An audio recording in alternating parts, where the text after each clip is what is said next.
I released two albums this summer, and one of them is under consideration in four categories um, for for the Grammy thing. And I think that the nominations come out early November.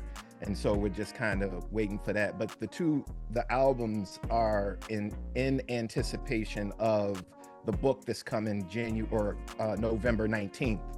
And Mhm. so the book is kind of a culmination of working here at UVA as a professor of hip hop since 2017, and some of the work that led up to that with my dissertation album and organizing and just trying to do the same kind of work at Clemson when it seemed like there was no path forward. So the book is called Being Dope, um, Hip Hop and Theory Through Mixtape Memoir. Mm. And so you get the lyrics from all of the albums from 2017 to 2024, but you Mhm. also get the stories that help contextualize all of those lyrics, and then some approaches to teaching and just thinking and being in the world, and what might seem like a really unique, maybe even like novel job. But if you understand hip hop as a teaching practice or hip hop as a way of approaching learning, then I think most of the stuff in the book will make sense to you, because you know that we teach people through stories, and we teach people through organizing, we teach people through the example that we try to be in the world. And so it's just me trying to share that with a much bigger audience who will get really, I think, maybe like over focused on the fact that it's rap, Mhm. and less focused on the content of those raps. You know, like a rap on its own um, is probably inherently political, but if we interrogate the rap, then we know what the exact politics are. Like, what are the contents of the politics? Because just being quote unquote political, I don't think that that's sufficient. You know, like there are lots of things that people misapprehend or miscomprehend whenever they hear a rap, or whenever they see someone in my position doing what I'm doing. I'm like, well, yeah, I rap, but what do you think I'm rapping about? And you know, in the same way, I'm teaching people to rap, but what do you think is the ideological priority of teaching people how to write raps, or how to listen to raps, how to dissect rap? Because it's something way bigger than just, you know, like, yeah, it's way bigger than the form. It's way bigger than the genre. It's you know, like I think it's about like really humanity at its most basic. And in my mind, this is like this is world changing business. Listen, man, I agree with you. I have this um, unsupported, unrooted theory that, hip hop, and there's probably research around this, and you would know. So, like, hip hop as technology. Yeah, And not only that, like, I feel like hip hop is like the precursor to artificial intelligence, word. whereas it can accelerate human um, abilities, right? Yeah, And I think for me, we were born into hip hop. So, like, yep, doing it in the park, breakdancing in the park, cardboard, the body, including the body in the process, the literature, right? yeah. Writing, the reading, and this kind of human acceleration that people don't understand, like this technology. So I hear you. Oh, I can't wait for the book. Yeah, no, and you know, like actually, I'm pretty sure that we met face to face first at a hip hop festival. Yeah, and yeah, so the book is actually making the argument not just that like hip hop, like it's not just hip hop as technology, but blackness as a technology that the United States has persistently used and abused. And so when you think about the metaphor of being dope, what I'm saying, I mean, and we know that like drug manufacturing is a technological engagement, Hmm. right? And so if we were to imagine that the United States fixation on blackness was a fixation on something that it saw as drugs that it could prescribe, that it could abuse, that it could, that it could perfectly um that it could perfectly mix so that it would have like the right combination for the right kind of feeling. And then instead of looking at looking, pointing to the blame on hip hop, talking about why do hip hop artists glorify drug lords like Nino Brown and Frank White and Scarface, then you could probably see the archetype for the drug lords are people like Thomas Jefferson and George Washington and Benjamin Franklin. And the dope that they were trying to sell, the dope that they were trying to perfect was blackness. They were Mm, trying to perfect black people as this thing that they could import, that they could divvy up, that they could sell, that they could extract from. And so all of these cultural products, hip hop included, are byproducts of the American dope trade. mm, And so then when we think about like what it means to embody dopeness now, it is both that thing that sounds terrible, but also that thing that is like the beautiful result of the kind of resistance. And so the question that I'm asking in the book is like, what if the dope told its own story rather than somebody giving you the history of dope, giving you the history of what they sold and how they sold it? What if you listen to what I say about me instead of mm, calling me by whatever name that you're going to call me by, that you've decided to call me by, professor, rapper, former athlete, midwesterner. Um, I got to say who I am and what I am, and then told you what that means to me and what I believe that means to the world. And so, like I said, it's a much bigger conversation about how we are perpetually have been perpetually excluded from the kinds of histories that we get to tell about ourselves, and it has made the thing that we call American history ultimately just a collection of stories mm, that really very often don't comport with the actual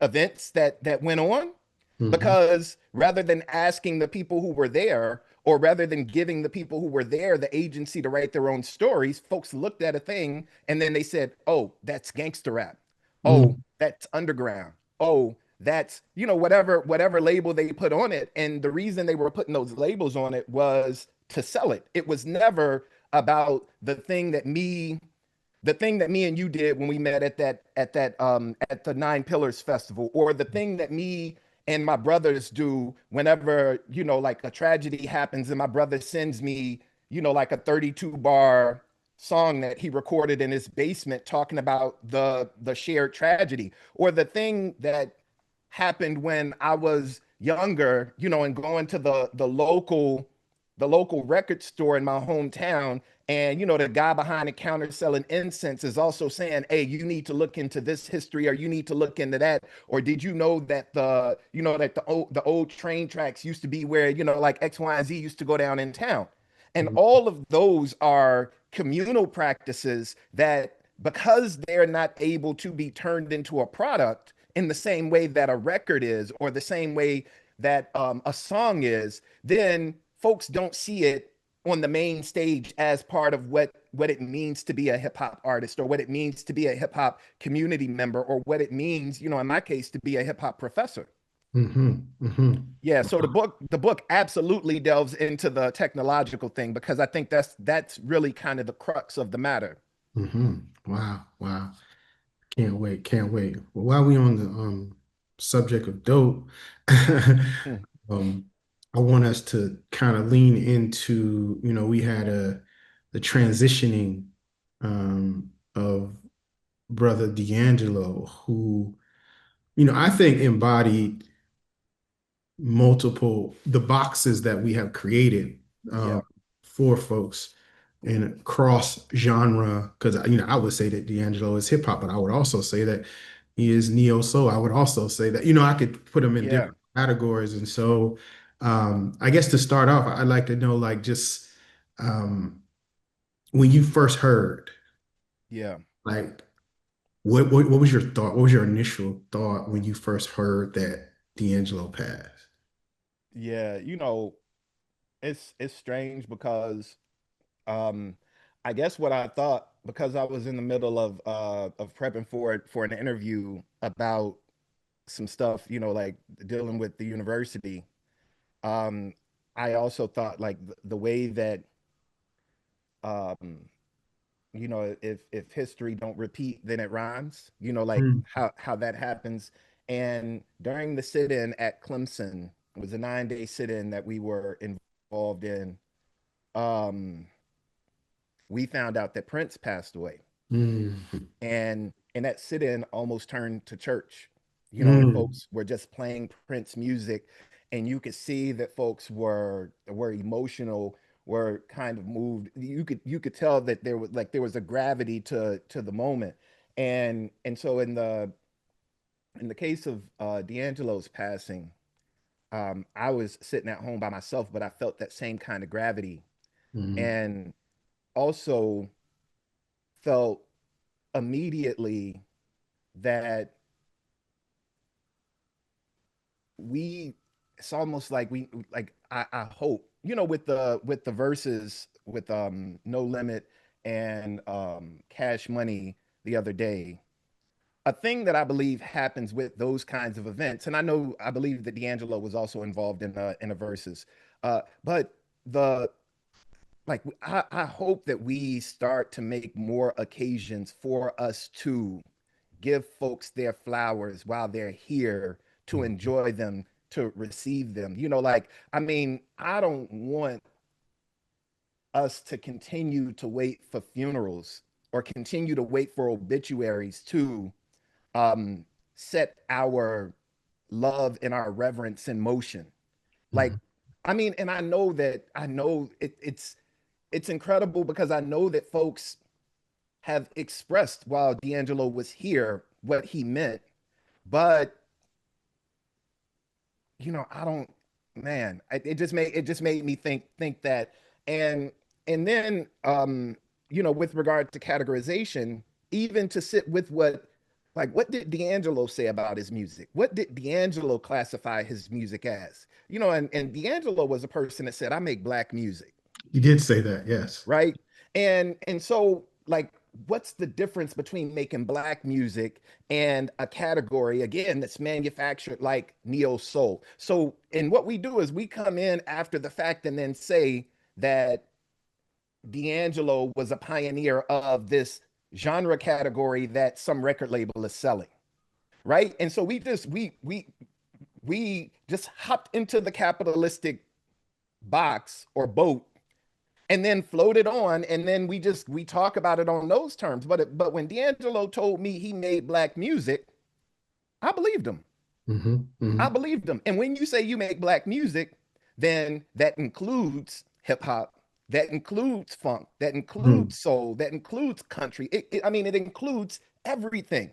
And so we don't need Spotify or J Records or Apple Music, or we don't need those folks to tell us what we making. And we hmm, don't need them to tell us what somebody already told us when they were here that they were doing. And hmm. so I think one of the ways that we can respect him is to say that man made black music. He expressly made black music. Hmm. And so that's how I feel about what I do. Someone might look at, they say, well, I don't know if it's hip hop in the traditional sense. Hip hop, to my mind, is not about the product. It's not only about the product, it's as much about the process, Mm, right? And so there are lots of things that became hip hop because of what we did with them. hmm, And in that way, as you said about AI, there are lots of things that will become hip hop because that's the reason, or one of the reasons, that hip hop has persisted. It's malleable. mm, Whatever we are living with, and we decide to make into what, like what we see as the reality, or like hopes for the future, or the naming of the past, that's going to be hip hop. hmm, So hip hmm, hop is always going to be how we make the thing. And this is why I think that it becomes so difficult to name. Like when you hear somebody rapping, or you hear somebody using the TR-808 sounds, or whatever it may be. But then you look at the fact that it feels overly manufactured, or it feels like it's coming from a different place. Then it's really difficult to say. It's like, okay, so I hear this person who's rapping or singing kind of soulfully, but that don't feel like hip hop to me.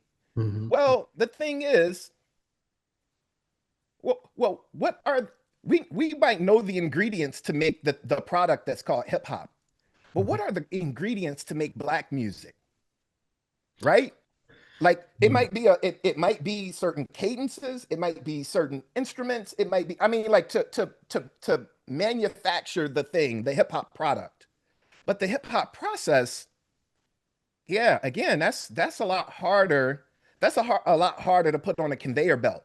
And so when I'm working with my students in my composing mixtapes class, I'm trying to take them through hip hop processes, Mhm. not make them create a hip hop product.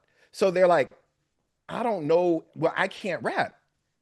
And I'm like, I don't think that rap is a requirement for you to make a hip hop album. It's strange. Who told you that? Right? And you know who told them. You know who told them. And so part of my teaching is to undo that. That's wild. It's mad albums that are hip hop that don't got no rapping on them. Right. Right?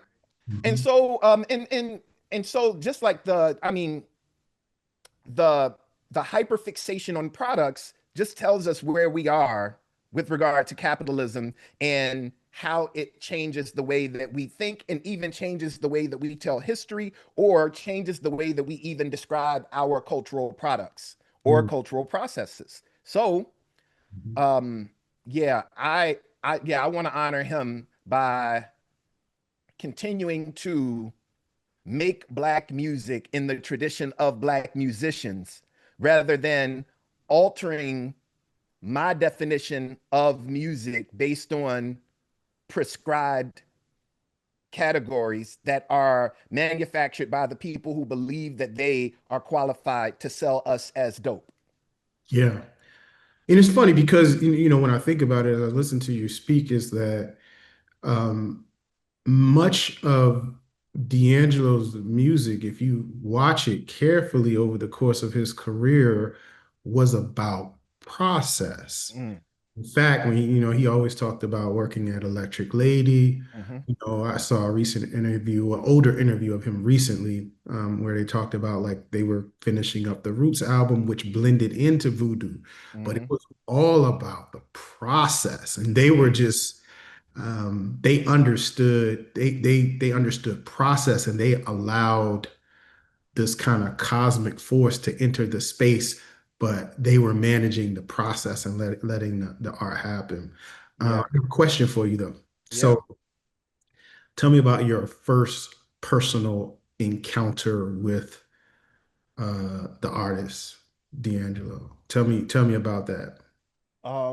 So I feel like I recall listening to D'Angelo's music, and automatically, as you said, like thinking this is a hip hop artist, Mm, thinking and feeling that. Now again, I don't have anything quantifiable, like there's no, like no categories, parameters that I could put on it. But being a person who, like feels and felt similarly about Lauryn Hill, or like even uh earlier artists, like someone like Lisa, with Cult Jam. mm, Uh then it's like, yeah, like somehow this is hip hop, but there's also like all of this stuff that's going on around you that's telling you what it is. Like they're like, there's this new thing, this new fusion or whatever. And so when you don't feel like you have any authority to be able to speak for what it is you see and what you feel, what you hear, then there's this kind of dissonance that you have, where it's like my felt experience is this is a hip hop artist, and like, and I rock with it. And then there's also like the blending the old and the new, or the the sacred and the secular, mhm, in these ways. A song like You Will Know, being maybe like the best example of that. Um, And so like being in the tradition of someone like, or artists like Tony, who did another thing, who are also, like in a tradition of folks like, like Ray Charles.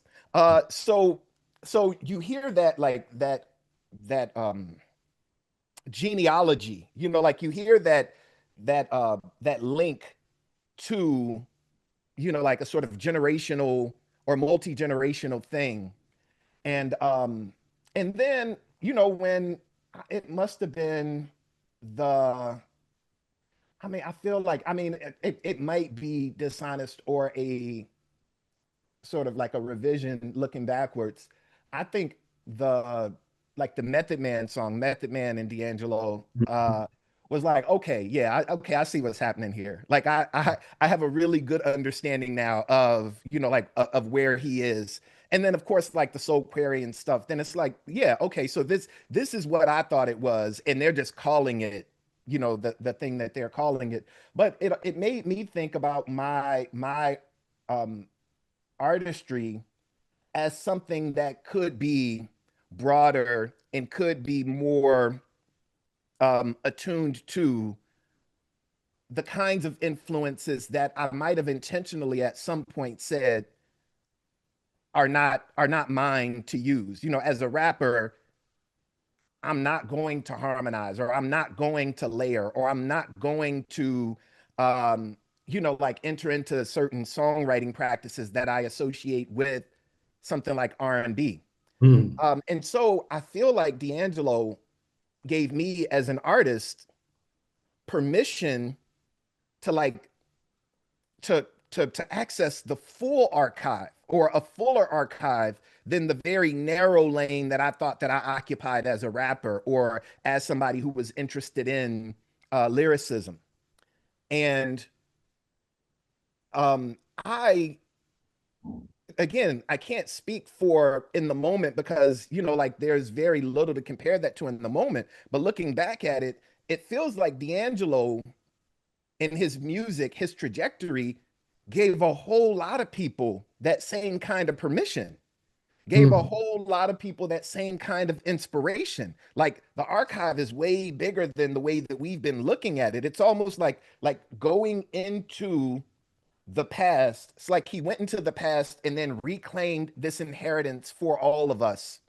Mm. And once he showed us what the inheritance was through his music, then some of us were like, oh yeah, that's ours. That's been ours. Listen, I'm gonna say something very controversial. Word. Attention.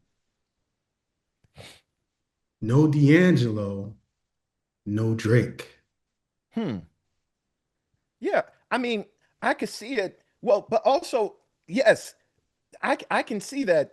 I mean, we also just have to understand that, one of the things that has struck me since I've lived in Virginia, so since 2017, is the way that the way, like in a certain way, and I don't want to speak for Virginia or Virginians, but there's a way that Virginia gets erased, kind of erased from the black music map. But really, but it maybe not the black music map so much as the pop music map.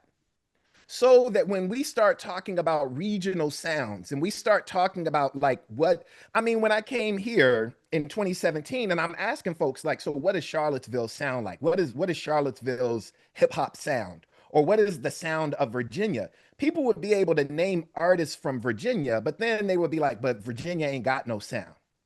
Now, I would posit that maybe one of the reasons that people believe Virginia doesn't have a sound is because what was local to particular places in Virginia, I mean, fortunately, but like also to the detriment of the historical record, went from local to global. And when Mm. you go from like your bedroom or from your studio to global popularity, then people will say that's not your sound, that's the world's sound. I like the way you connected that. I love that because, and this is crazy, right? So I don't always talk about this story, but D'Angelo's brother Mm-hmm. used to work in Charlottesville. He worked with my mom. at Yeah. Stacey Hall, and they actually wrote that song "You Will Know" together. Evidently, Yeah. my mom tells me that D'Angelo used to spend time in Charlottesville Yeah. Yeah. because his brother lived here, Yeah. worked here, and so like we're just walking around town, and we don't. Charlottesville doesn't even know they have a connection to D'Angelo. Yeah. No, and so this is I want to say it was, I hope I'm not getting this wrong, but I want to say it was Chris Williams who wrote a I want to say it was like a history of D'Angelo's first album. And as Mm, I'm reading it, I'm like, here's another one of these Charlottesville stories that pops up all the time when you're reading about like hip hop and black music, whatever it may be. And so these people who, when I get hired here, again, asking what does Charlottesville sound like, or asking what the black music communities in Charlottesville look like, and some of those folks I don't expect to know, right? I just don't expect them to have any information about it, because who would they ask? Where would they get it from? But then in the other instances, again, like just being receptive, and then folks are telling me about who's related to whom, and who used to be on campus, or who used to be at whatever barbershop, and all of these things. So in Chris Williams's piece, the Charlottesville connection is like, it's right there. I mean, it's not so, like the clickbait, the clickbait uh TikTok or YouTube caption would be the the the the untold history of black music in Charlottesville. mm, But it's not untold. It's not untold. What it is unlistened to. mhm, It's that folks have consistently just said, well, we're going to make this story about Richmond in isolation, or we're going to make it about Virginia Beach in isolation. I mean, as a kid from Decatur, Illinois, when I'm talking about Chicago, I'm not trying to claim that I'm from Chicago. I'm not, but I benefit from the musical legacies of places like Chicago and Champaign and Peoria and Carbondale and St. Louis, because who lives like in that town and then makes music, performs music, and then don't go nowhere. right. Like don't move through other places. And so I can only imagine the same is true, even if you are a musician who's gifted in working within churches, Hmm. right? I mean, the better you are, the more churches that are going to come say, "Hey, like, why don't y'all come over here, or why don't we want y'all on the program?" Hmm. So yeah, so like the treating it as if it's like that these borders are like really real, that, and also that like black music abides by these borders, Hmm. because that's not going to happen. So yeah, like, so that Charlottesville connection is salient, and it's also, again, one of these things where, as a department of music, or as a person who works at a university, you want to tell somebody like, yo, it would be dope if we, because I believe that we as an institution and as a department benefit from the legacy of folks like D'Angelo, and the all of the Virginia artists who are still here with us. It would be nice if we did something to acknowledge folks, to say, hey, here's how this is connected to what we're doing. And it's not a matter of a person coming here and doing a house party, or a matter of somebody coming here and studying. It's a matter of music being so powerful that we know that this place can't help but have been influenced by it, because those folks are here. Yeah. So, and what would be wrong with acknowledging that, especially when, in the case of D'Angelo, we have like actual stories of direct connections to the town? Yes, yes, and they're here. My mom would tell me because she knew him as Michael, Yeah, yeah. right? Wow. Yeah, And his brother was Luther. Luther, yeah, name of his brother. Him and my mom worked together at Stacey Hall, right on UVA. They worked for the Health Services Foundation. So my mom would always yeah, tell me stories about Luther and Michael, who became D'Angelo, and yeah, how the big song, the hit "You Will Know," that was the one. I think Luther helped with the yep, writing of that yeah. particular song. So that's my little D'Angelo story. So I want to talk about, I know we've been going a little while now, but we got some time. I Word.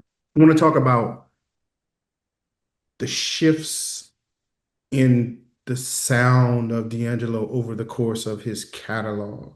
Like Yeah. how he came in, from Brown Sugar to Voodoo and then to Black Messiah. And then Yeah.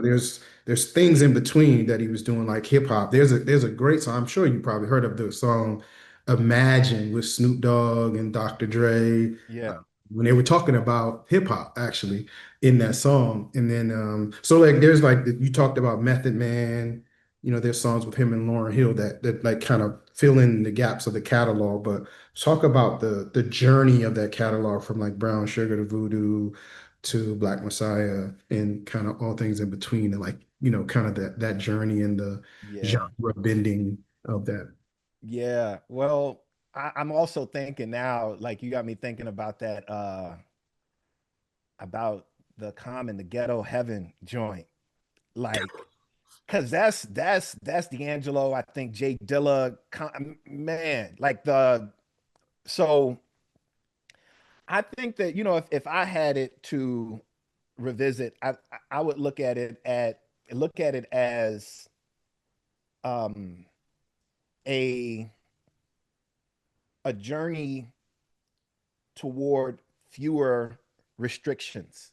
Mm, Now, that's not to imply that the first album was necessarily restricted. What I'm saying is that I guess again, like you use a metaphor like with the potency of something, like that if I'm using tea tree oil, mhm, like I have to dilute it. Because if I don't, like it might be too powerful. It might irritate my skin. mhm, And I assume that folks listening will understand how that relates to my dope metaphor. mhm, So so what you get is the familiar and the strange, or the familiar made strange and the strange made familiar, so mhm, that when you have, like the initial introduction, it's like, what is this new yet really old thing, mhm, right? And again, this is just like legacies of black music. So as you see that trajectory, you see this, like there being fewer restrictions, because the next time you hear me, if I'm doing the strange thing that has become familiar because of your introduction to me, then I can get stranger. Like I mhm, can do more, I can be more free. And so then by the time that we get to Black Messiah, there's something that like might have been impossible at the beginning, because it is so far down that trajectory. Now, again, if we trace it through the albums, we can see how we get there. But that that album is made possible. That album as a cultural product that is um, engaged the way that it is partially because he helped people along the way to get to it.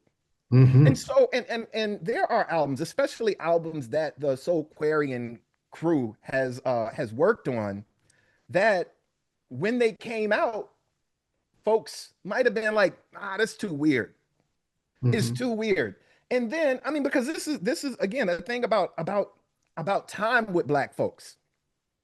Because there are lots of times where we just like where our musicians will just be way ahead, That's right. or like way off to the side, or like, like in the case of Dilla, like not on the grid. Mm, So when you think about that, like that linear time thing, I feel like we treat that, and D'Angelo may, like be a great example of this, treating linear time as kind of a suggestion. It's not the law. It's not something we gotta do, right? So like I am the past, present, and future. And that futuristic stuff, you make it legible through being in the past and in the present as well. no, I got to pause right quick, man. Word. Like you said, making linear time. a suggestion. Yeah, yeah. No, but that's existence here, right? I'm saying that like there are times, look, bro, it sound I'm not trying to be on no like supernatural, I'm not gonna get my like my army hat, and pull it down and start rapping about pyramids or nothing. But like my there are times, I mean, I'm saying like the album Talking to Ghosts, that album, my cousin was killed early, like in April 2020. Mhm. And I was sitting at the crib, it's COVID, whatever. And it's terrible. Like I'm feeling the shittiest that I felt in a really long time. And like I'm sitting there again, and this goes to the technology. I'm sitting there on my phone, and my cousin's voice comes out of my phone. Mm. And he's like, yo, you see what that is back there, right? And I hear myself like, yeah, yeah, that's grandma's land. That's where Mhm. grandma and them used to live. Because in January, we had gone to a funeral down where my grandparents are from in Southern Illinois, or where my grandparents lived in Southern Illinois. And sometimes I'll be taking my phone out and recording. But again, how is my cousin who's no longer here talking to me 4 months after he's transitioned? So my responsibility is to listen to him, Mhm. right? I'm saying linear time as a suggestion. He ain't here no more. And he's like, you know what that is over there, right? Mm. And I'm like, oh, I gotta write this album. Mm. Right? That I mean, like that it only comes because he told me, because he occasioned the thought of this being a way to bring him back into this conversation that we were having, that we continued to have, even though he was no longer physically present. And that Mm. ain't unique to me. That ain't unique to like to my experience. I'm saying that how many occasions do we find black musicians or black music in conversation with ancestors, Mm. in conversation with literal ghosts, people who are not physically here anymore, but we're still in ongoing conversations with them. So it wouldn't be surprising at all to hear, because we know it's going to happen, the number of people who are going to be in conversation with D'Angelo or are already in conversation with D'Angelo upon his untimely passing. But again, like the untimeliness of it, that don't matter to us, Right. right? Like because he's here. Yeah. Like we still hear him. The number of times that you are scrolling now and D'Angelo's voice comes out of your phone telling you, I made black music, That's what he said. right? Like while somebody's telling you this other thing, D'Angelo comes to your feed and corrects them, Mm. right? So I feel like, like as listeners to black music, we should understand that like as one of the most basic fundamental things. Folks not being physically here don't mean that those folks don't communicate with us no more. Mm. Yeah, and D'Angelo, like he talked about this a little bit, in working in Electric Lady. Like he had there was a connection there. Of course, that's where Jimi Hendrix worked, and Yeah, and he wasn't. I mean, he came out of the church. It's funny. It's interesting to me. And I'll ask you. We're getting close to time, so I want to be respectful of everyone's time. But like if you could kind of think about this and maybe some closing thoughts you may have around this intersection of black spirituality, the church, and like the folks who have come out of it, like Nina Simone, like James Baldwin, yeah, like D'Angelo, and that intersection and how that, so if you could talk about that a little bit, and the how that the interconnectedness of that to Black music, Black culture, and yeah. kind of put any kind of final thoughts you have on the conversation we had today. Yeah. Yeah. I'm also thinking about like Addie Kitchens has a new book called Dominion, or relatively new book, and I just finished reading it, and it reminded me a lot of James Baldwin's "Go Tell It on the Mountain," um, and like the musicality of James Baldwin's sentences, but also James Baldwin just writing about music, and many of these other artists, uh, the well. Again, like as a black musician thinking about black music, um a lot of us a lot of us come here by way of churches, Hmm.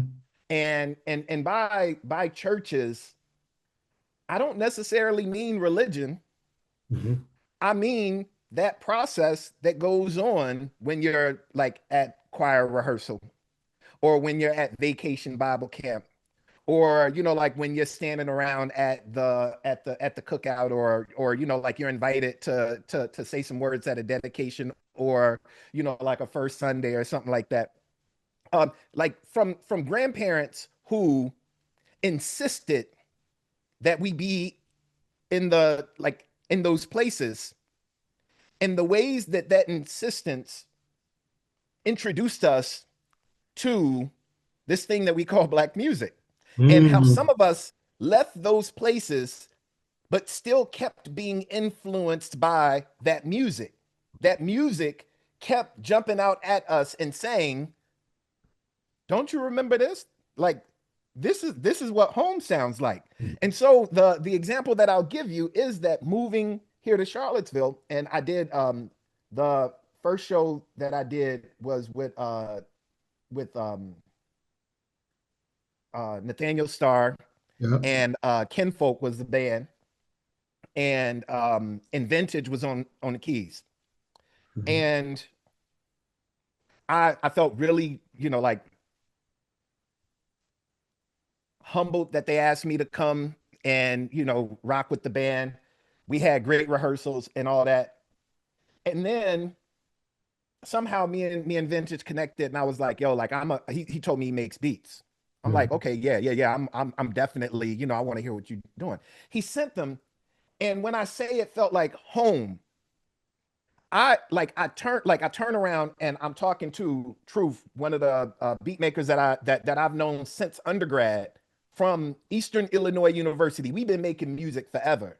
Hmm. And Truth is like, who is that? But what he says is like, it sounds familiar, Hmm. right? And when I used to love to dream, I remember like the one comment that anybody ever said to me was that that album sounds like Decatur. And the Hmm. producers who are on that album, the people who made the beats on the album, are Vintage and Truth. Hmm. And what I realized after the fact is what they have in common is the church, is Wow. black music. That like these dudes were influenced in that same way that I was influenced as a kid down in Sandusky, Illinois, listening to church music, Hmm. feeling like, well, like this might not be my jam whenever I grow up. I mean, like the church thing, the Hmm. music thing, that's gonna always be here, right? Hmm. Because again, when you hear that beat, you're like, yo, this sounds like home. Hmm. This sounds like standing outside the church, waiting for grandma and them to come out, Hmm. and somebody is still playing around on the drums, or somebody is now playing the keys of your favorite pop song because they can get away with it. Yeah. Right? It sounds like that. And so even if you listen to that Talking to Ghosts, there's a song called To Be Repeated. And you hear like the sound of outside, you hear people walking, and then you hear the gospel song faintly. And Hmm. that was made by DeAndre um, Lawrence, who's Hmm. another Virginia guy. Wow. But when I heard it, I was like, yo, this this again, it feels so much like home.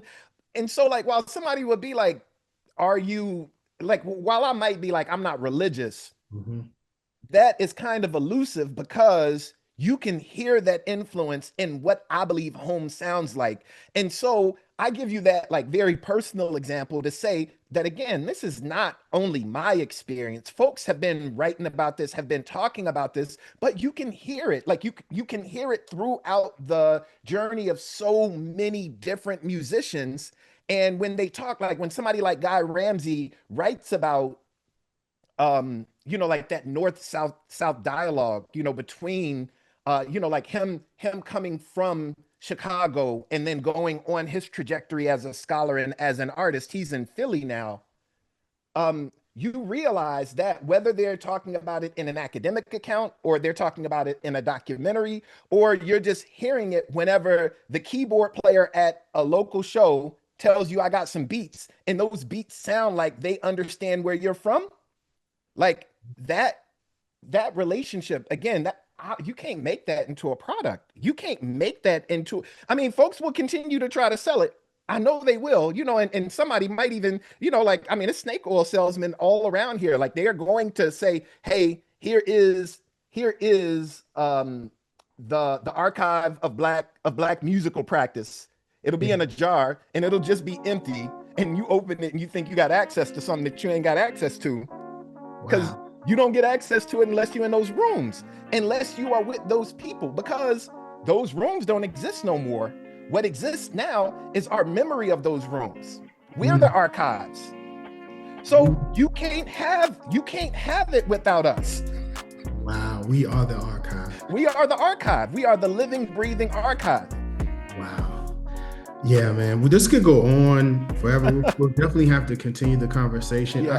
So many different roads or paths we could take. I was even thinking about D'Angelo's song Africa, which like kind of weaving in like what is the source of this kind of spirit that we're talking about here, and that exists without being commodified, right? Because we're talking about the commodification of this thing that we are the archive of, like it's in us, like we can't. I had some jazz guys would tell me, like John Dirth would tell me something. He said, "So rap, what are you talking about?" He was like, "You are this. It's like you don't have to. It's like just go up there and do something. It's gonna happen." So like so it's interesting. But man, we gotta wrap it up. I'm sorry, but no, I appreciate it. I want to thank you for taking some time to talk, man, and to share. We're gonna get this out to the public and let them, kind of hear your take on this. And just really appreciate your time. Any final closing words you might have? No. Thank you so much. I really appreciate it. And always humbled to be in conversation and to be able to share with the communities that are here. Because like in a lot of ways, folks might think that my job is one thing, and it might be that, in some ways, but I believe my job is something else, and this is part of that something else. So I appreciate you.